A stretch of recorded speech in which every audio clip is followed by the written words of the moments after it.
right. The next one you wanted to show, are you going to do a... we're going to take and... You're going to do a straight cut? The next thing we'll show you is a straight cut. Now, you'll want to check our archives because Danny showed you an upside down seaming process. That was 2 weeks ago. Right, and that's on the archives of the 21st, November 21st. So if you want to see Danny's method being done, because it's also a great method, look at those archives and you can view his being done. But we just didn't want to go over it again tonight. Now, do you need 2 more pieces of material? If we want to grab that one right there. Okay, excuse me, folks. We'll flip this right around. And the next thing we want to show you is a method that I'm not really particularly, that I don't like very much, but it's common to the industry. And what it is just 2 straight cuts.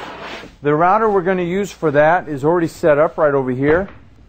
And what this router has is, and we preset this, we preset this up.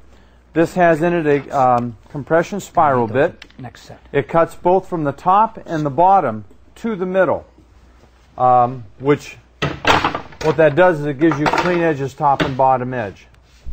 Just take that piece. Oh, very good job. Yeah.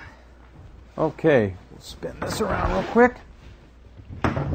Okay, and all we'll do is just quite simply, since we're going to be running this up against our straight edge, we would do exactly the same thing. We could just take this with our square. We don't need to take much more than maybe 1/8 of an inch of material off.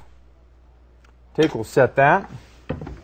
Then we all have to do is just take this, set it there. Let's see, that's set there. And that's set there. Check this one again here. Yep. And it's that simple. Now, go ahead and make that first cut, but I have a quick question. Will we take this and move it over this way, or will we flip it and use the same side, or do you use each side? Well, that's the problem really with this method, to be honest with you, is this is going to be riding against the straight edge. Right. Any deviation in the straight edge, if it has a bow in it, is going to be pronounced in the material. And it's not, even by flipping the edges, you're not really going to get a true mirror cut. Okay. That's the problem. And I'm hoping that doesn't show itself too much. Could you just plug that in for me, please? Yep, absolutely. Basically, we could hook a vacuum right to this.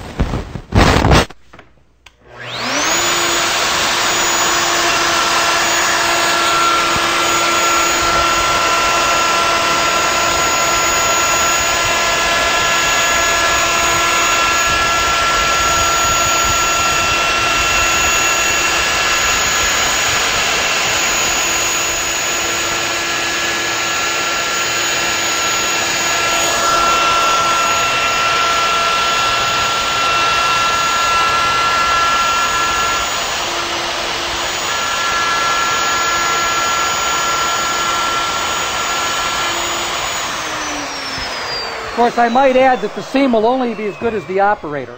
Yes. That's doing the seam. So in this case, but in this case, the one thing about this type of a joint, it doesn't require the same sensitivity to running the tool that you might find required to get a mirror seam. Once again, the only thing we're doing is milling 2 straight edges.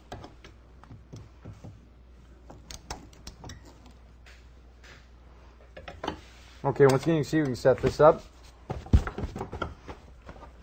There you go.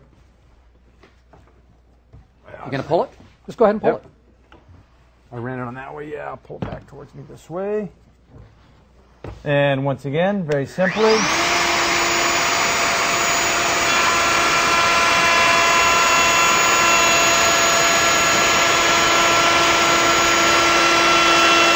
You really should have hooked up the dust collector. Yeah, but this is more fun. Yeah. Well, you know, that's the thing about dust collection, is it doesn't look like you're doing anything. Okay, now.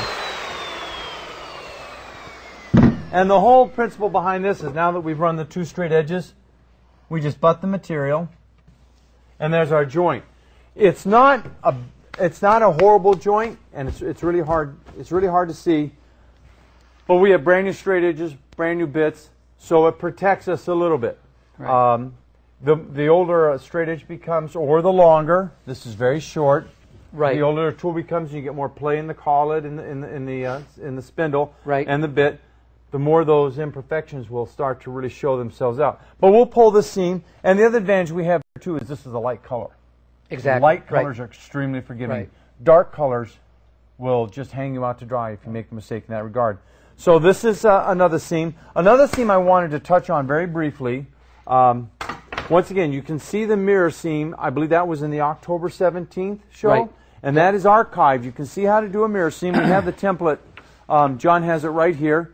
This is actually the seam that I recommend by Right. far. And I think within the industry, the preponderance of recommendation, especially for manufacturers, is this seam. Right. Because it's almost impossible to screw it up. Right. And this particular fixture makes doing that process even faster and simpler. Right. It's a way to make your shop make a lot more money for you. And so if you want to see this, you can see it on the archives for the October 17th show. So That's just take a correct. look at that. And